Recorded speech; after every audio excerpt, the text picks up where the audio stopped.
Dirk Helbing, you came all this way. It's time. Welcome.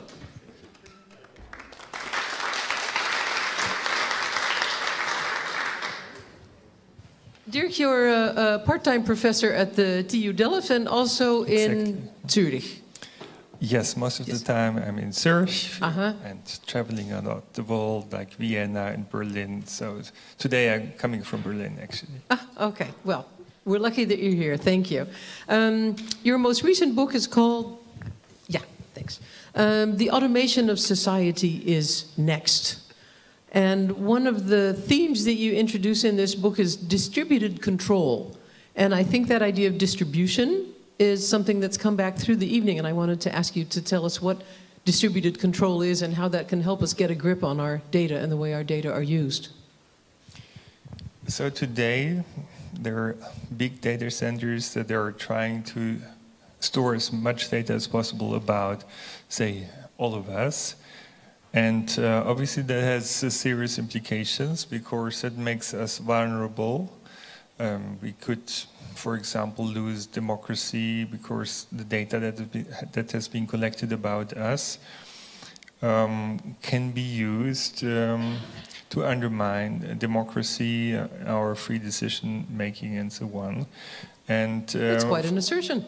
For that reason, we're thinking about alternatives, technologies and architectures, designs of technologies that would reduce the risks of misuse of data, dual use basically. So distributed control would make sure that not all the data would be in one place, that people would have much more control of their data, and in this way the equilibrium of forces in society would be restored.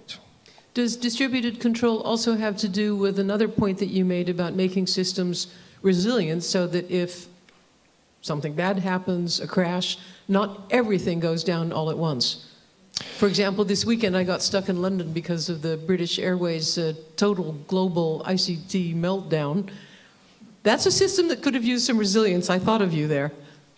Yes, absolutely. So centralized information systems are vulnerable to attacks, but also failures. We're seeing a lot more of these failures and attacks because there are more entry points through which the system can be attacked. The Internet of Things means that we would have sensors everywhere, you know, toaster, TV set, fridge, and so on. And all of that can be attacked, and that's why cybercrime is exponentially exploding. We are now, as a society, entering uncertain times. We'll see times of change because of the digital revolution, but also because of the sustainability issues that we haven't solved. So, as you know, there's climate change, we have to reduce CO2 emissions, but also we have to save a lot of resources in the future. And our societies will be challenged in that transformation process. We don't know exactly what will happen. All sorts of things could happen. And then the question is, how can society best respond to these different challenges that we can not always anticipate before? And how can society best respond? Actually, by diversity, by decentralization. So diversity basically makes sure that there are many ideas and solutions, and whatever happens would probably find a solution somewhere, and that's why we need to have so many different approaches. A pluralistic society, and the democracies, of course, are pluralistic societies, do have that advantage that there are often many different approaches. So but you're not very optimistic about this, because in your book you also write, so far no country in the world is well prepared for the digital era to come and its new principles. So nobody's got this nailed yet. Yeah, there's for example also this issue of automation, that robots and AI will take a lot of jobs.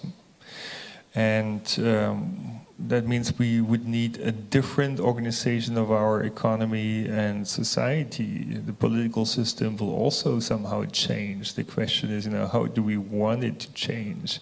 Because there are all sorts of possibilities out there. How do you see the political system changing?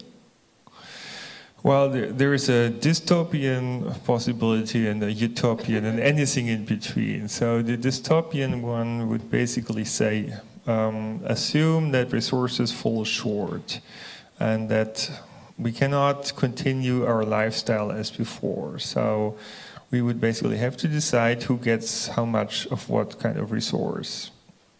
And that would be decided through a citizen score. So each of you would have one number characterizing your value from the point of view of the government or whoever rules society. And that number would decide about the services and the products and resources that you get. Could that number be our Deemley score? Sorry. Who knows? I mean, the issue is, of course, that is quite a serious scenario. And for those of you who want to get a better picture of it, there is science fiction written by Willemijn Dicke called I, God. So it really gives a picture of that kind of society. She wrote a column for our website. Okay, yeah. So our digital magazine, I should say. No, that was a dystopian view. Of course, there's also the utopian one, where basically people would be empowered with information technology to take better decisions, better informed decisions, to be more creative and innovative, that they would be more aware about the implications of their actions on the environment and on other people, and that they would be able to participate in our economic and environmental activities. I'm talking about the participatory society. Now, the interesting thing is, even though we have the best technology ever and more data than we ever had before, it seems like we're losing control of the world affairs. And that actually can be explained because even though the processing power of computers is increasing exponentially, data volume is increasing even faster. So as a result, we cannot look into all these data, and we need to know what data to look at and in what way. And complexity of the world is increasing even faster as we network the world. And in fact, complexity makes the world kind of uncontrollable in a top-down way. And that requires that we would have distributed control in the future, and that means more participation for people in society. But, I do think that it's not to be taken for granted. We have to create the political pressure for it to happen, because on the other hand, we have those systems that have been built for control, like the George Orwell 1984 and Brave New World kind of system. They exist, they exist. They would really do mass surveillance. They're not just interested in terrorists, they're interested in everyone. Why? Because with that kind of data that's collected about us, a digital double has been created, and with that digital double, they do computer simulations of societies worldwide in order to see what will happen if you do this. It sounds like Dr. Strangelove. Does this really happen? Digital doubles, entire societies duplicated? Yeah, absolutely. Good God, it's terrifying.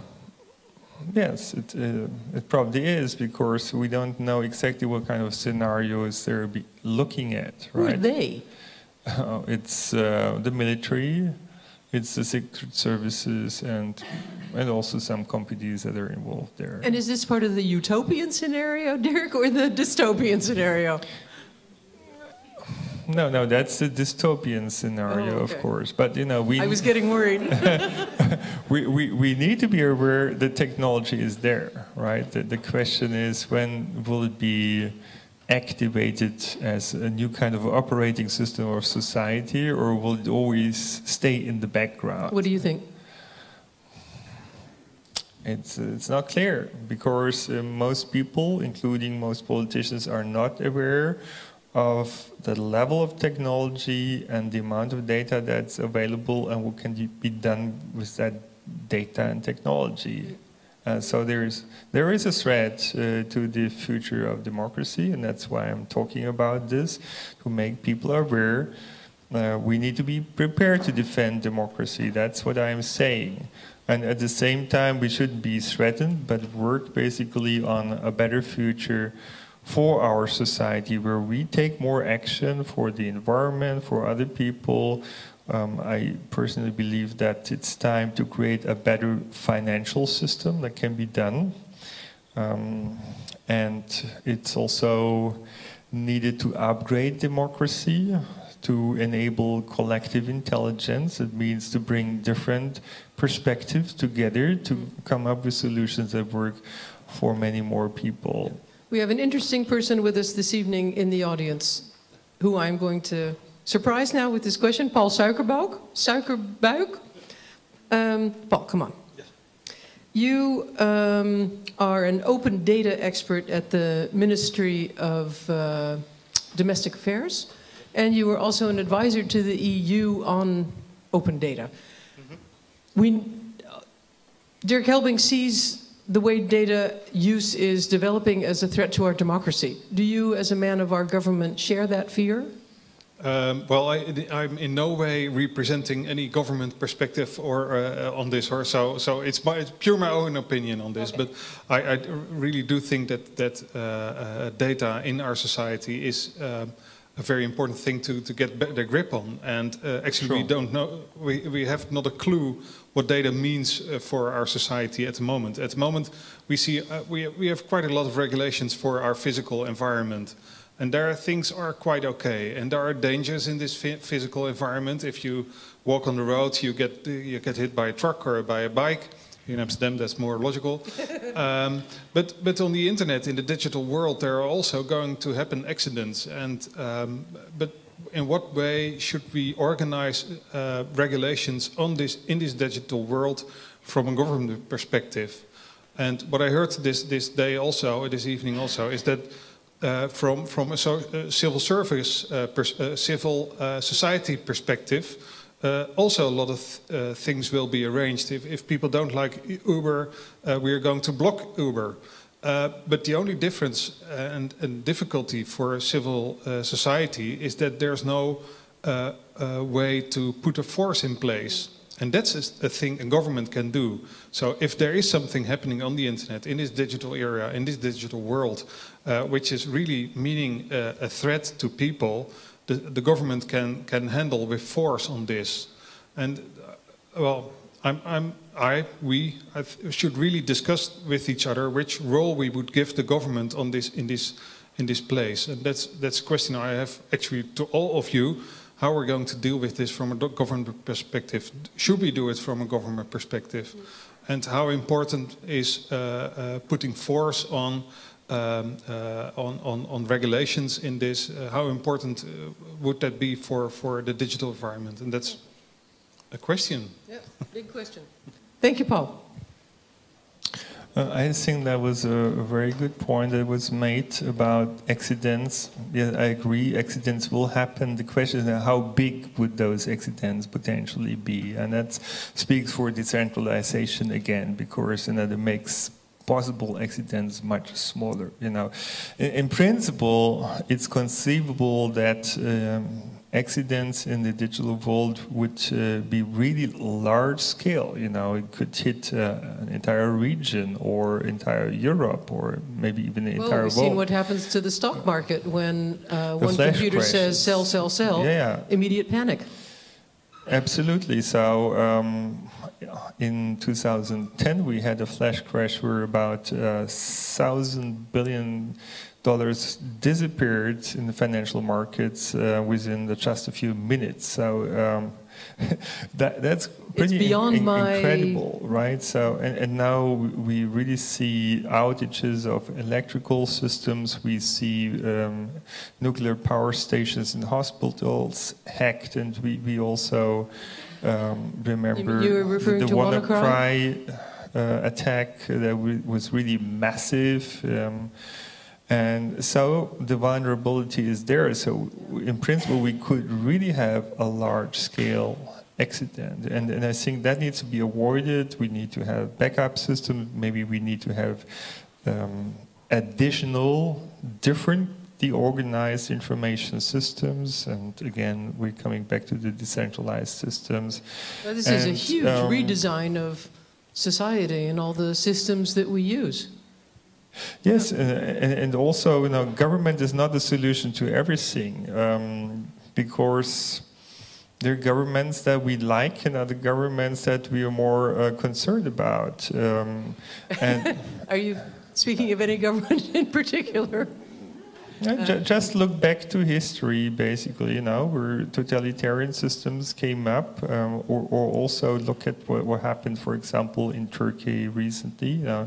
Nothing against Turkish people, but certainly democracy has fundamentally changed within a couple of months. And now imagine really powerful tools in the hands of people that suddenly really change completely the way a country is run. So there is this dual use issue, and I think there need to be solutions for this. Okay. Thank you very much, Dirk Helbing, for this deep but also deeply unsettling view on the role data plays in our society. Thank you very much.